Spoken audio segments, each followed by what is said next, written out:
Diyos lamang mapapanata ang aking kaluluwa sa Kanya nagmumula ang aking pag-asa at namin at pinupuri o Jesucristo sapagkat sa banal ng krus tinapos mo ang mundo. Ang mga pinunong saserdote at mga matatanda ay nagkatipon-tipon sa palasyo ng pinakamataas na saserdote na ang pangalan ay Caifás at nagplano kung paano huhulihin sa pamamagitan ng paniningnan at magdadala sa kanya sa kamatayan. Papatayin natin ang Jesus na ito ng Nazaret. Sinisira niya ang ating dangal at lahat ng tao ng Israel ay pinagtatawanan tayo. Oo, tama ka. Maliban diyan, walang sumusunod sa ating pangangaral dahil sa Kanya. Paano natin siya papatayin? Ang daming taong sumusunod sa Kanya kahit saan. Magagalit sila sa atin. Kayatin natin ang isa sa Kanyang mga tagasunod. At tanggapin niya ang ating alok kung bibigyan natin siya ng pera.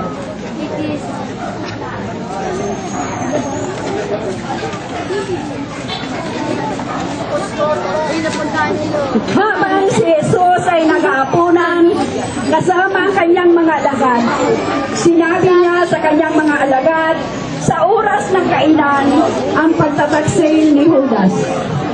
Itinatag din niya ang sakramento ng Eucharistia at ang sakramento ng pagpapari para sa karagdagan ng kabanalan ng lahat ng kanyang mga anak. Pagkatapos, si Jesus kasama ang mga alagad nagpunta sa lugar ng Getsemani at sinabi sa kanila,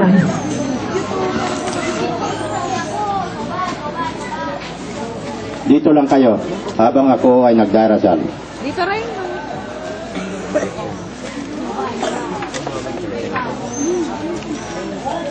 Halina kayo, ang magkanulo sa akin ay malapit na. noong mag-uumaga, dinala siya kay Pilato dahil hindi pwede sa mga Hudyo ang pumatay sa kanilang sariling kamay. Nagdala sila ng maraming paratang sa kanya. Sinabi niya siya ay anak ng Diyos. Sino man ang nagsasabing siya ay hari ay sumasalungat kay Caesar. At ang maraming tao ay patuloy na nagsisigaw. Pako siya. Ako siya sa krus. Kaya kumuha si Pilato ng tubig at hinugasan ang kanyang mga kamay sa harapan ng maraming tao at sinabi, Ako ay inosente sa dugo ng taong ito. Kayo ang mananagot. Nag-utos si Pilato na hagupitin muna si Jesus at pagkatapos saka siya ipatako.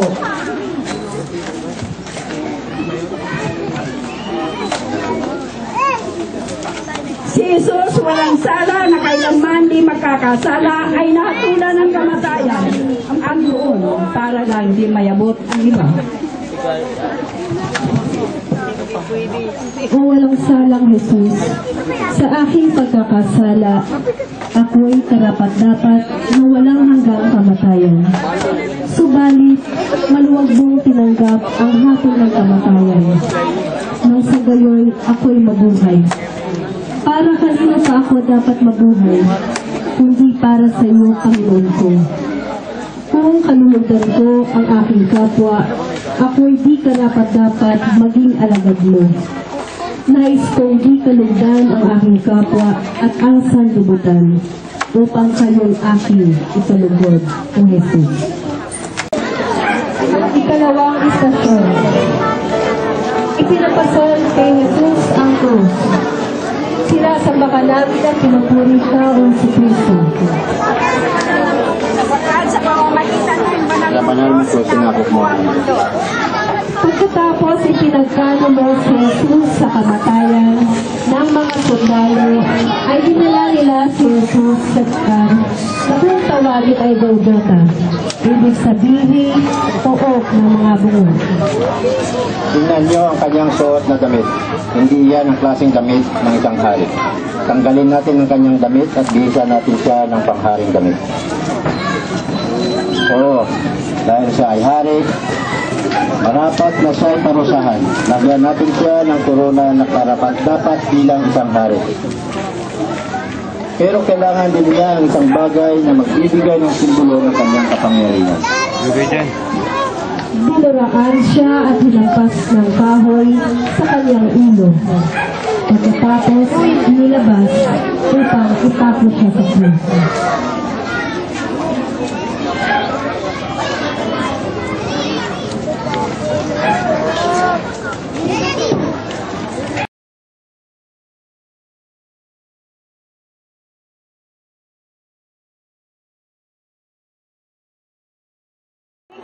Istasyon.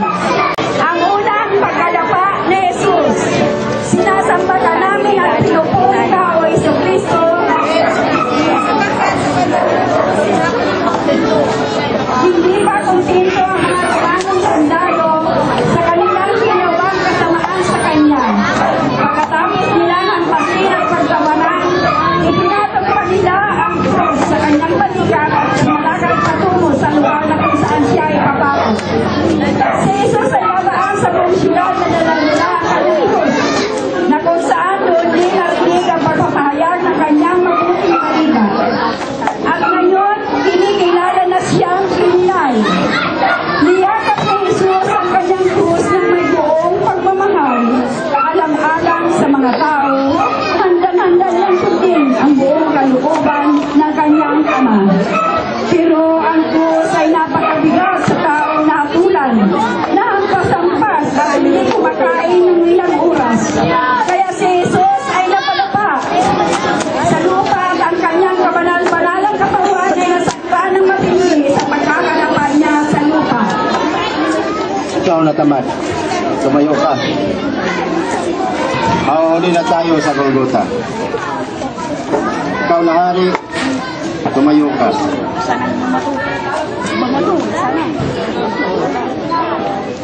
Binato siya.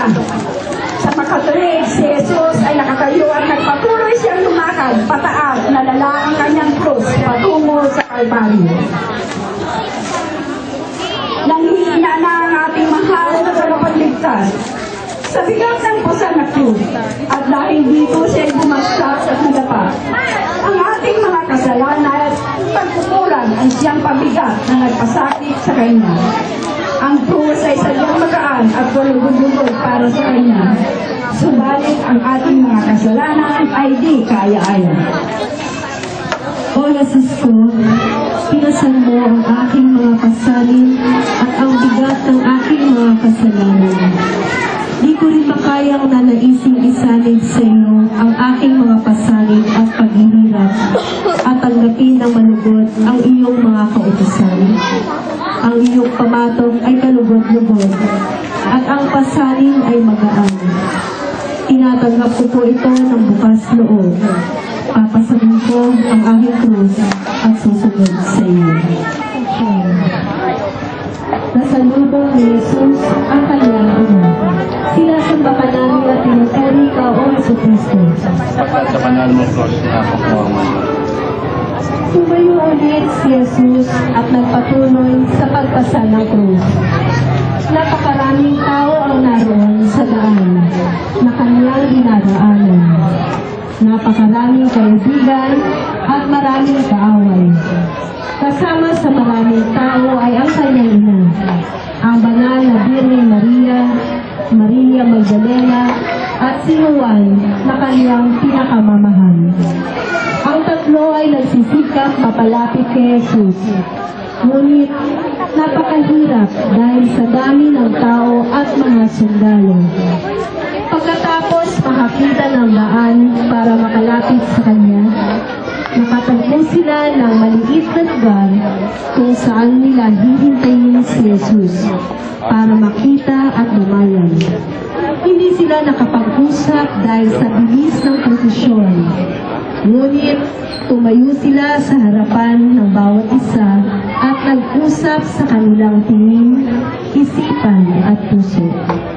Sa isang saglit, hinarap ng sundalo ang Birhen Maria at itinulak siya sa gilid upang makapagpatuloy ang daan ng prosesyon patungo sa Kalbaryo. Ang Birhen Maria kasama ang dalawang kasamahan ay nagpatuloy sa prosesyon na malayo ng konti kay Jesus. Sadyang napakasakit at napakalungkot ito para kay Maria. Ang namimigating ina nang nakita ang kanyang mahal na anak, pasan ang mabigat na krus. Anong sakit ang nalalaman ng kanyang puso? Papaanong ninanaisin ni Maria na mamatay sa halip na si Jesus? O di kaya'y kasama niya? Ating hingin ang tulong ng mahal na ina na tayo sa tuluhan sa oras ng ating kamatayan. O Jesus, O Maria, ako ang dahilan ng malaki at iba't ibang sakit na naglalagos sa inyong mga mapagmahal na puso. Naway ang aking puso'y makadama at makaranas ng kahit kaunti ng inyong paghihirap. O Ina ng hapis, makabahagi nawa ako sa mga pagsakit ninyo at ng inyong anak. At naway maranasan ko ang pagsakit na nagbigay hirap sa inyo. Kasihan nawa ninyo ako ng tulong sa oras ng aking kamatayan. Ama namin, sumasalangit ka, sambahin ang ngalan mo. Mabasa amin ang kaharian mo, sundin ang loob mo dito sa lupa para lang sa langit. Bigyan mo po kami ngayon ng aming sa araw-araw. Patawarin mo po kami sa aming mga sala para ng pagkatawad namin sa nagkakasama sa amin.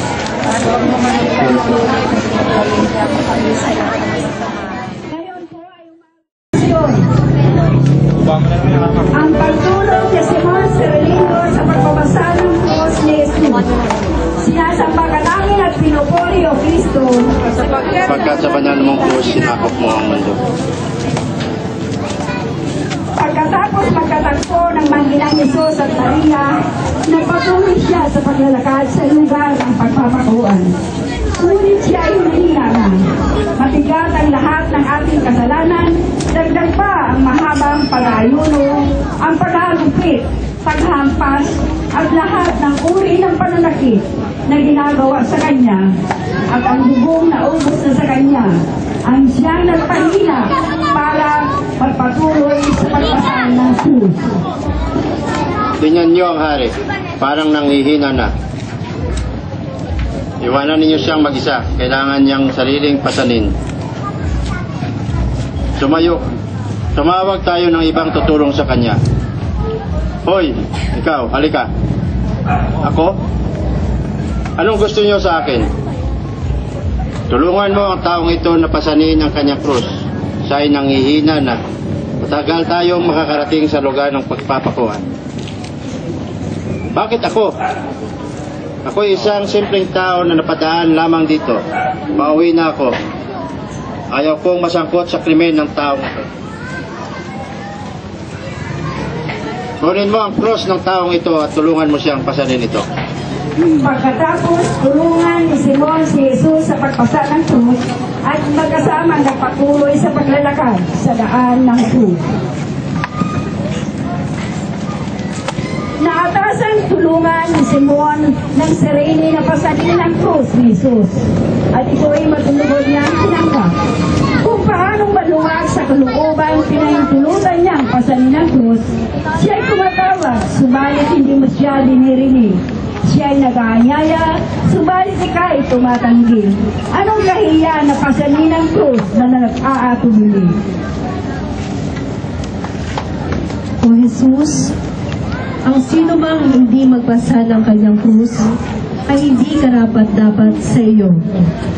Ako'y nakikiisa sa iyo sa daan ng iyong krus. Ako'y magiging katulong mong sumusunod sa madugong yapak. upang makamit ko ang buhay na walang hanggan.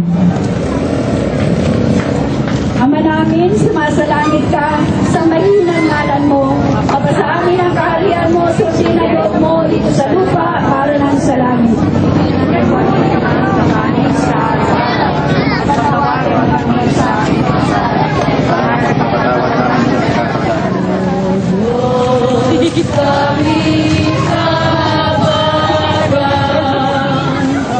Pinulasan ng kanyang nagdurumika ang mukha ni Jesus. Sinasambahan namin at pinupuri ka, O Jesucristo. Sapagkat sa banal mong krus, sinakop mo ang mundo. Si Jesus at Simon habang lumalakad sila patungo sa Kalbaryo. Dahil mahina na si Jesus, nahihirapan siyang lumakad. Maraming tao ang sumusunod sa kanila. Isa sa naawa sa kanya ay isang babaeng nagngangalang Veronica. Na naging matapang, hindi siya natakot sumugod kay Jesus. At pinunasan niya ng kanyang belo ang mukha ni Jesus na punong-puno ng dugo at pawis. Panginoon, hayaan mong punasan ko ang iyong mukha. Salamat, aking anak. Ikaw ay aking gagantipalaan sa aking kaharian. Biglang lumapit ang siya. Bunsod ng debosyon at pagkahabag ni Veronica, pinunasan niya ang dugo ang mukha ni Jesus. Ikinintal ni Jesus ang kanyang mukha, isang malaking gantimpala sa isang payak na paglilingkod. Anong maitutumbas mo sa mga masaganang biyayang ipinagkakaloob sa iyo ng tagapagligtas? Mahabaging Jesus, anong maitutumbas ko sa mga biyayang ipinagkakaloob mo sa akin? Inilalaan ko ng buo ang aking sarili sa paglilingkod sa iyo. Iniaalay ko sa iyo ang aking puso. Ikintal mo nawa sa aking puso ang iyong mukha na hindi na muling mabubura ng kasalanan. Ang ikapitong istasyon, si Jesus ay nadapa ng pangalawa. Sinasamba ka namin at pinupuri ka, O Jesucristo. Sapagkat sa banal mong krus, sinakop mo ang mundo. Si Jesus ay patuloy na lumalakad. Dahil sa kahinaan ng katawan ni Jesus, siya ay muling nadapa sa gitna ng mga sigawan ng mga tao at pagpapahirap ng mga sundalo sa kanya.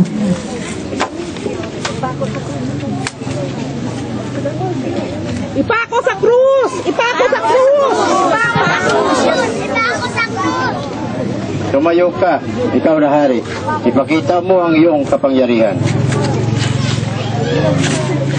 Tumayo ka, ikaw na walang kwentang Hudyo. Hindi ka na namin maantay pa. Napakabagal mong maglakad. Kahit sa mga kirot o kahirapan ng mga sugat ni Jesus, ay bumangon siya mula sa pagkakadapa niya. Tumayo siyang muli dahil sa matinding pagmamahal niya sa kanyang ama para sa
Panginoon at Panginoon. Kinausap ni Jesus ang mga regalo. Sinasagahan natin at pinupuri ka o Yesu Cristo. Santa Maria!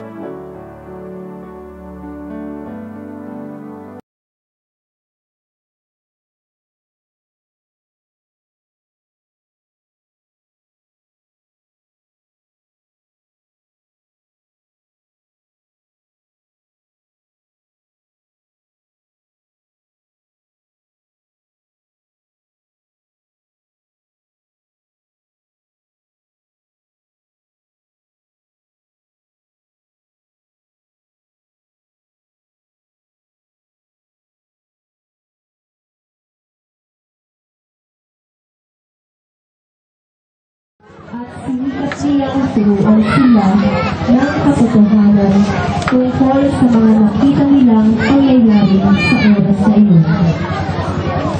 Mga kababaihan, bakit kayo umiiyak? Naiiyak kami sa Pagkakasigan namin ang pagkakahasap ng mga katawan. Naiiyak kami sa pagkakasigan namin ang pagkakahasap sa ating pagkakahasap. Napapaiyak kami sa pagkakasigan namin ang mga katawan na nagagawa sa iyo. At sa pagiging suko at pagkakasigan namin ang kailangan at walang tulong sa iyo. Mga kababaihang taga-Jerusalem, huwag ako ang inyong iyakan, kundi para sa inyong mga sarili at sa inyong mga anak.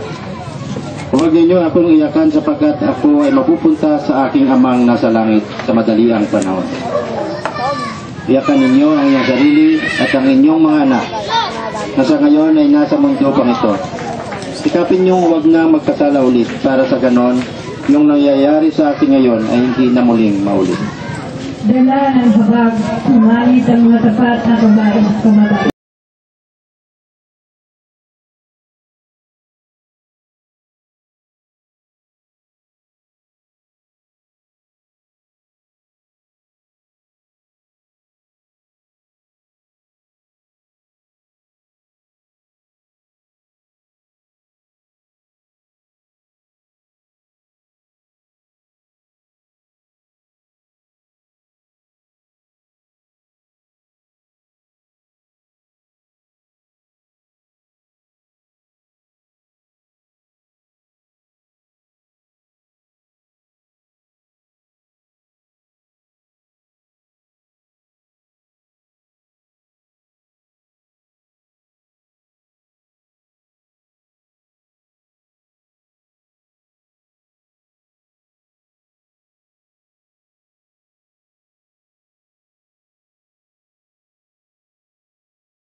Ay nagapa sa ikatlong pagkakataon.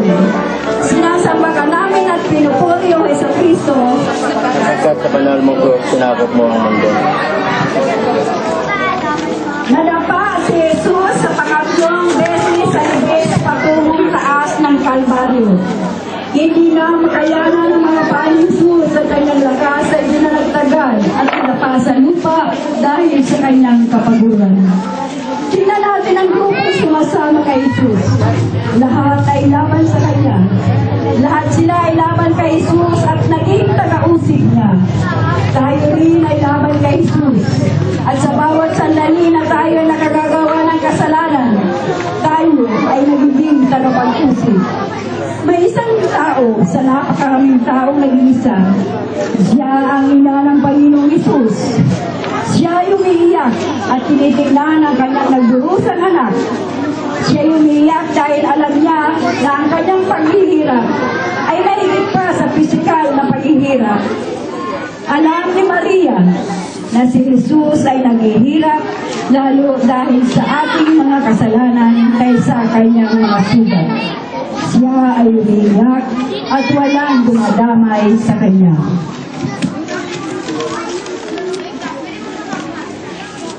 Pagod na dumating sa paanan ng Kalbaryo si Jesus ay bumagsak muli sa lupa sa ikatlong pagkakataon. na hindi nabawasan ang kanyang pagmamahal sa atin. Isang katakot-takot na pahirap na pasanin ang ating mga kasalanan na siyang dahilan kung bakit siya nararapat bumabagsak. Kung hindi niya pinasan ito para sa atin, tayong matagal na rin nahulog sa impyerno. Maawaing Jesus, nagpapasalamat ako ng walang tigil dahil hindi mo ipinahintulot na magpatuloy ako sa pagkakasala at magkasala na maguhulog sa akin.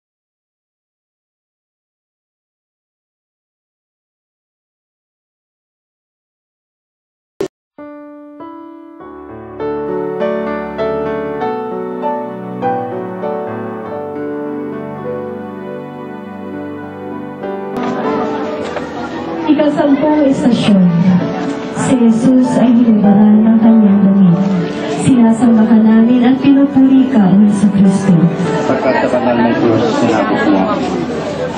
Nakarating na rin si Jesus sa tuktok ng mundo na ang tawag ay Kalbaryo, kung saan siya ay ipapako. Bago siya ipako, pinainom siya ng alak na hinaluan ng niyog. Balik ka nga, inamoyin mo ito.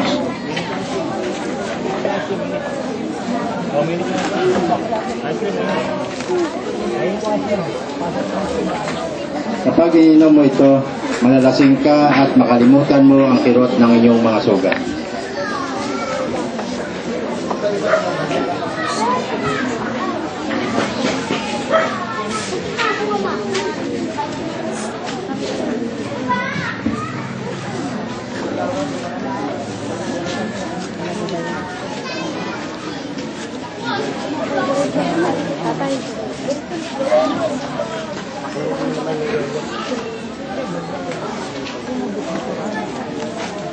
Salamat sa inyong kabutihan, pero mas lalo kong hagkan ang aking krus.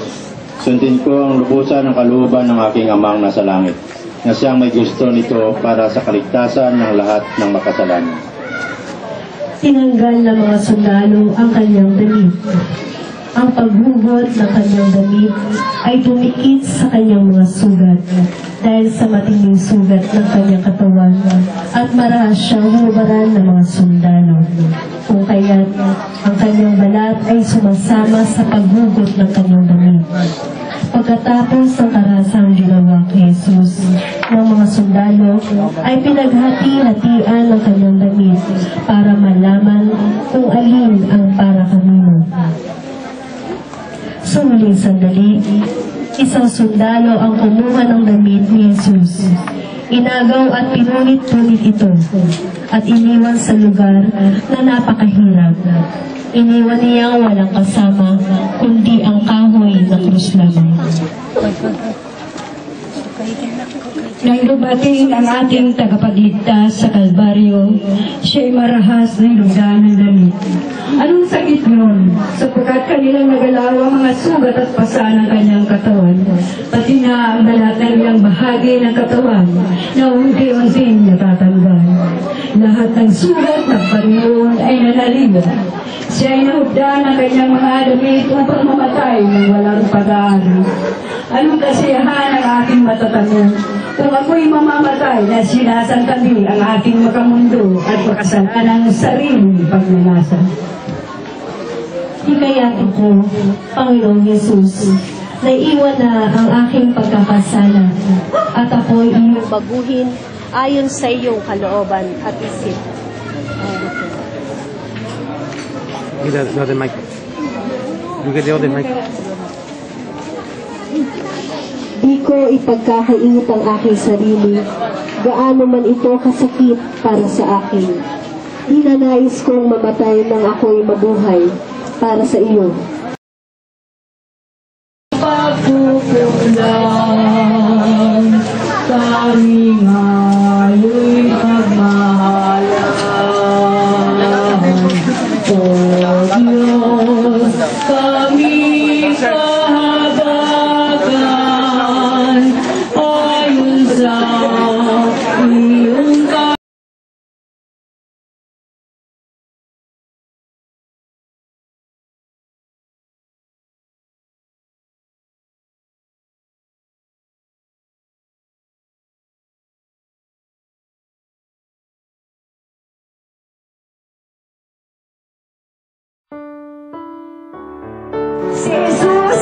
ipinako sa krus.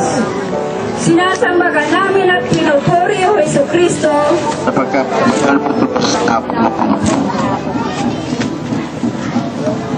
ang krus ay nakahiga sa lupa na naghihintay sa sagradong katawan ni Jesus. Ang mga Romanong sundalo ay tinapon siya sa krus at inaalay ni Jesus ang kanyang mga kamay para ipako. At ipinako nila ang kanilang kamay at paa at isa pa ng krus. Inaiwan siyang namatay na nagdadalang hatol. kung gayon, sisirain mo ang templo at itatayo mo ito sa 3 araw.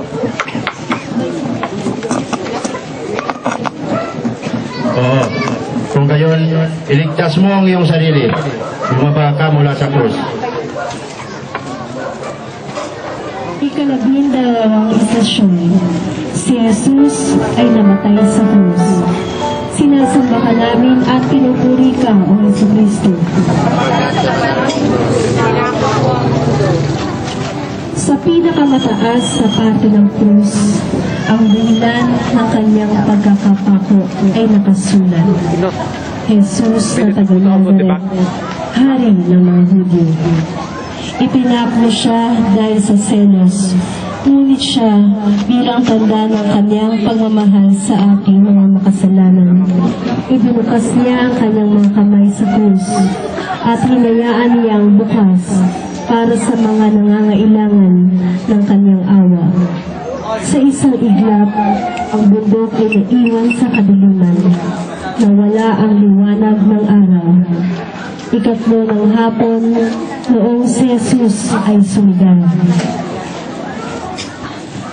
Diyos ko, bakit mo ako pinabayaan? Sa kaalaman ng lahat ng bagay ay malapit nang matupad, katulad ng sinabi sa kasulatan na matutupad, sinabi niya. Nauuhaw ako.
Si Jesus ay binaba sa krus. Sinasamba ka namin o Panginoong Hesukristo.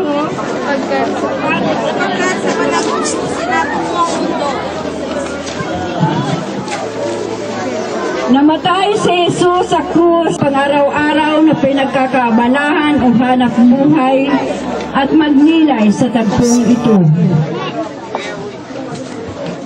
Sa isang tabi, si Maria, ang ina ni Jesus, punong-puno ng pagdurusa at sa kamatayan ng kanyang anak, kasama si Juan, ang pinakamamahal na alagad ni Jesus. Sa isang tabi, maraming Hudyo pa rin doon sa bundok ng Kalbaryo, naghihintay kay Jesus na alsin doon.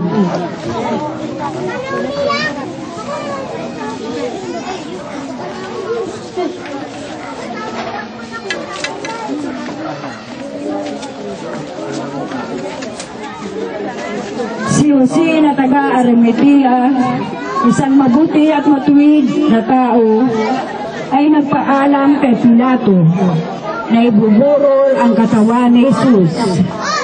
Kaya nagpunta siya sa Kalbaryo kasama si Nicodemos at kasamang ibinaba ang katawan ni Jesus at inilagay ito sa kamay ng kabanal-banalang ina.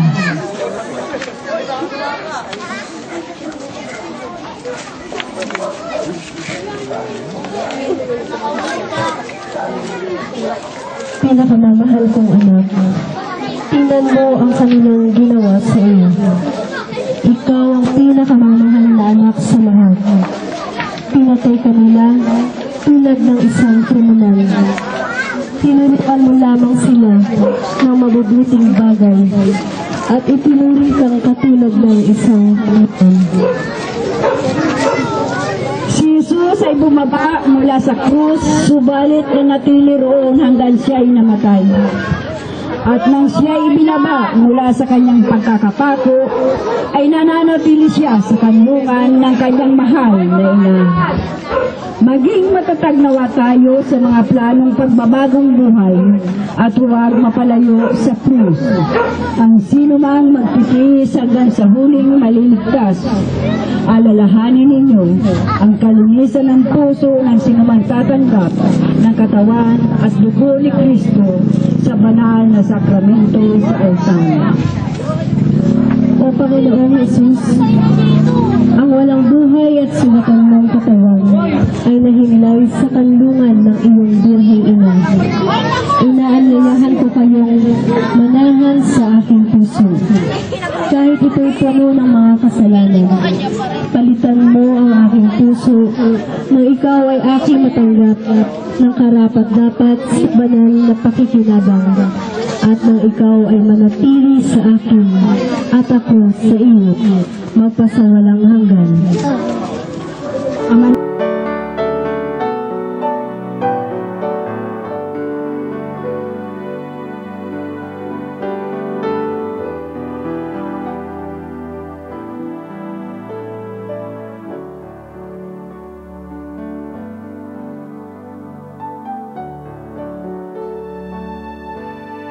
Sa Diyos lamang mapapanata ang aking kaluluwa. Sa Kanya Desisyon. Si Jesus ay inilalak sa lubuhan. Sinasamba ka namin at pinupuri ka o Jesucristo.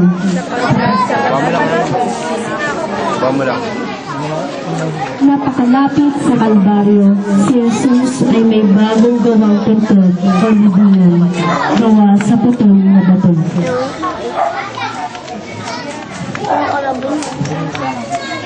Inamahal kong Maria, dumidilim na. Ilagay na natin ang katawan ng iyong pinakamamahal na anak sa puntod at umuwi na tayo.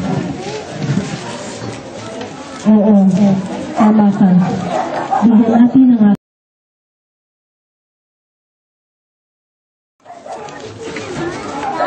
dahil sa ito ay sa hapon ng solemnidad ng Pasko ng mga Hudyo. Si Jesus ay dinala doon at pinahiga sa puntod. Pagkatapos, pinaghulong ni Jose ang dakilang bato. Pinakpan ang pintuan ng puntod at pagkatapos nagsialisa na ang lahat. Pumarito sa mundo si Jesus na walang dala ang akin. Kaya hindi naman walang dalang inikanan tayo. Ngayon ay tapos na ang gawa ng ating pagkakaligtas. Tayo ay mga anak ng Diyos dahil si Jesus ay namatay para sa atin at sa kanyang kamatayan ay kabayaran natin. Dapat nating ibigay ang ating buhay para sa iba bilang paraan ng pagsasabuhay sa buhay ni Jesus na mag-isa at katulad ng sa kanya.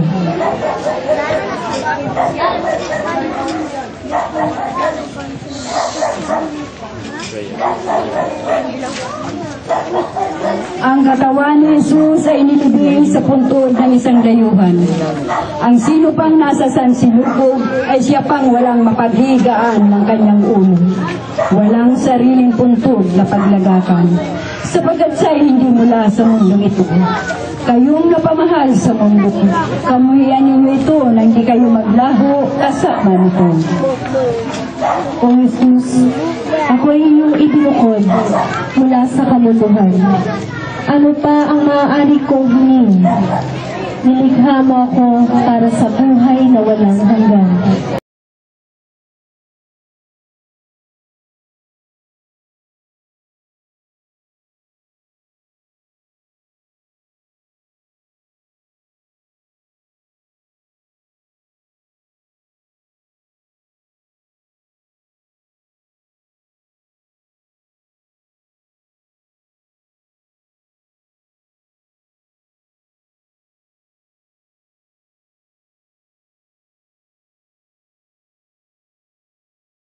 Estasyon.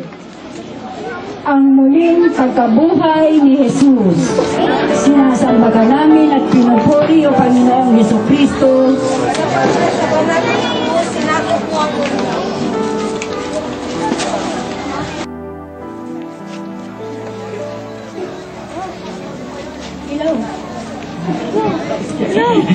Umagang-umaga ng araw ng Linggo, ang mga babae nagtungo sa libingan, dala ang mga pabangong inihanda nila. Nang dumating sila, naratnan nila naigulong na ang bato nakatakip sa pintuan ng libingan. Ngunit nang pumasok sila, ang bangkay ng Panginoong Hesus ay wala. Samantalang nagugulo ang kanilang isip tungkol dito, nakita nila sukat sa tabi nila ang dalawang lalaki na kakasilaw ang damit dahil sa matinding takot sila lumuhod sa yadang mukha sa lupa. Tinanong nila, bakit ninyo hinahanap ang buhay sa gitna ng mga patay? Wala na siya rito. Siya ay muling nabuhay. Alalahanin ninyo ang sinabi sa inyong nasa Galilea pa siya. Ang anak ng tao ay kailangan may pagkanulo sa makasalanan, may pasok sa krus, at sa ikatlong araw ay muling nabuhay.